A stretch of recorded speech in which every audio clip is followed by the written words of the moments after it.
अफगानिस्तान का अमन जो है वहां पर अमन होगा तभी पाकिस्तान में अमन कायम हो सकेगा। ऐसी सूरत हाल में क्या पॉसिबिलिटी है कि पाकिस्तान स्टेप बैक करे तो हालात बेहतर हो जाएं? अगर आप अमेरिकन पॉलिसी की तरफ देखें तो उनको तो बहुत सूट करता है अफगानिस्तान में instability, because instability in Afghanistan means कि चाइना किसी भी तरह की स्ट्रेटेजिक इन्वेस्टमेंट नहीं कर सकेगा अफगानिस्तान में।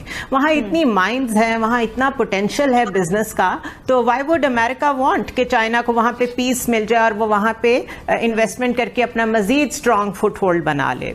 और अगर चाइना को काउंटर करने के लिए इंडिया को रीजनल आपने बुलवार्क बनाना है और उसको एक स्ट्रॉन्ग होल्ड देना है रीजन में, तो फिर पाकिस्तान को इनस्टेबल रखना भी जरूरी है। So unstable Afghanistan means unstable Pakistan, और ये सूट करता है उनको। सो ये सिर्फ एक इलेक्शन स्टंट था कि हम फौजें वापस बुलाना चाहते हैं और उसके अलावा कुछ भी नहीं था। So peace process is going nowhere. Indian का जो फुटप्रिंट है अफगानिस्तान के अंदर जूं बढ़ता जा रहा है, पाकिस्तान का अफगानिस्तान गवर्नमेंट के साथ वो कशीदगी जूं बढ़ेगी, उसकी साफ सी वजह है अब इंडियंस की एज ऑफ नो $2 अरब की इन्वेस्टमेंट है अफगानिस्तान के अंदर।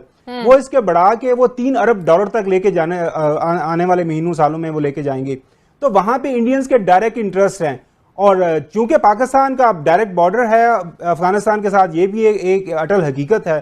तो जब इंडियंस वहां पे बैठे हैं, उनकी इन्वेस्टमेंट वहां पे है, पाकिस्तान का भी एक डायरेक्ट लिंक बनता है, तो ये चपकलश तो चलती रहेगी। इंडियंस हमारा हमेशा से यानी दुश्मन नंबर 1 रहा है और रहेंगे, क्योंकि गाहे बगाहे जो प्राइम मिनिस्टर मोदी साहब है वो अपने इन ख्यालात का इजहार पब्लिकली करते हैं कि जी हमें जब भी मौका मिलेगा हम पाकिस्तान को नुकसान पहुंचाएंगे, तो वो पहुंचाते रहेंगे। अब इस पे जो सवाल यह है कि अब आगे हमने करना क्या है। हमें करना यह है कि हमें बिल्कुल एक 2 टोक खारजा पॉलिसी अपना लेनी चाहिए।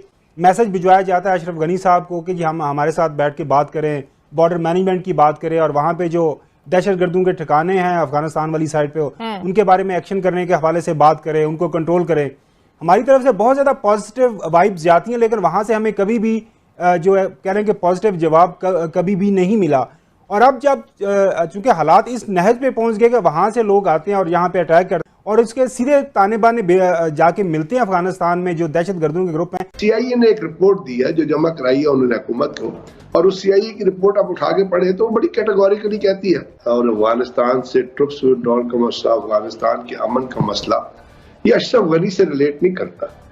ये यूनाइटेड स्टेट्स की जो ओवरऑल पॉलिसी है रीजन में, और उसके साथ साथ जो उनकी ग्रेट मिडिल ईस्टर्न रीजन जिसमें आप ईरान और मिडिल ईस्टर्न स्टेट्स को शामिल करें, और उसके साथ साथ पाकिस्तान, और फिर उसके बाद इंडिया और चाइना को शामिल करें, उसके ऊपर उनकी एक थिंकिंग है, कॉम्प्रिहेंसिव चीज वो करना चाहते हैं। तो ये उन्होंने सोचना है, जो इसलिए जो बाइडेन ने कह दिया था कि जी हम अफगानिस्तान से नहीं निकलेंगे और वो हरिड विड्रॉल नहीं करते। तो अशरफ गनी तो खुद नहीं चाहता कि अफगानिस्तान के अंदर अमन आए, क्योंकि अगर अफगानिस्तान के अंदर अमन आता है तो जो चीजें वो बेचते रहे हैं वो तो उनकी तो न्यूसेंस खत्म हो जाती है ना। कि दुनिया जो है वो ये समझती है कि अगर तालिबान को ले आए तो वहाँ पाकिस्तान की हुकूमत हो जाएगी, इसलिए जो एंटी पाकिस्तान स्ट्रेटेजिक फोर्सेज हैं दुनिया में, जिनकी तादाद ज्यादा है हमारी खराब फॉरेन पॉलिसी की वजह से, वो इसलिए भी वहाँ पे अमन नहीं आने देना चाहते कि कहीं इस अमन का फायदा पाकिस्तान को ना हो जाए, और इस लड़ाई को रखेंगे तो पाकिस्तान में बदअमनी होगी। तो ये वाइस वर्सा है दोनों तरफ से।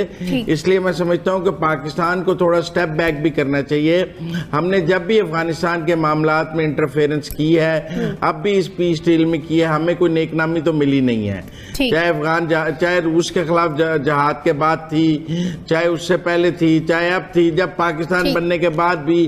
तो मैं समझता हूँ कि थोड़ा पॉलिसी को रीथिंक करते हुए थोड़ा स्टेप बैक करना चाहिए पाकिस्तान को, और बहुत ज्यादा नोज अफगानिस्तान में फंसाने की जरूरत नहीं है।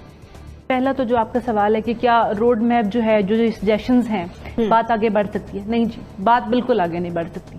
इसकी सबसे स्ट्रॉन्ग रीजन है कि जिस शख्स ने ये तजावीज़ पेश की हैं उसका क्या स्टेक है, वो कहाँ से आया, उसको कितना अफगानिस्तान और कितने अफगानी मानते हैं, बाकी लोगों का जो स्टेक है वो किस हद तक डिपेंडेंट है उनके ऊपर। तो वो एक इंडिविजुअल है, उसके पीछे कौन है, अगर इसका जवाब आपको मिलता है तो फिर उसकी तजावीज़ भी आपको समझ आ जाती हैं कि वो कहाँ से आई हुई और वो क्यों पूरी नहीं होंगी और क्यों होनी चाहिए, तो नहीं होंगी जी।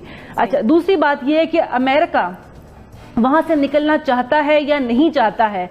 ये तो बड़ी सिंपल सी बात है कि पूरी दुनिया में आपको इस वक्त कहीं इतना स्ट्रॉन्ग और बड़ा और वाइड एंड ओपन और तमाम फैसिलिटीज के साथ बड़ा बैटल ग्राउंड नहीं मिलेगा जितना बड़ा अफगानिस्तान है। तो इतनी बड़ी वॉर इंडस्ट्री है, वो किधर जाके अपना सारा जो है जोर आजमाई करेगी अपने तमाम हथियारों की? उनको मिला हुआ है, वो कैसे छोड़ेंगे? सबसे स्ट्रॉन्ग बात तो ये है बिजनेस पॉइंट ऑफ व्यू से तो नहीं छोड़ेंगे, लेकिन वो अपने इतने 18-19 साल से जो कर रहे हैं उसको जरूर रोल बैक करना चाहते हैं कि उस तरीके से ना करें।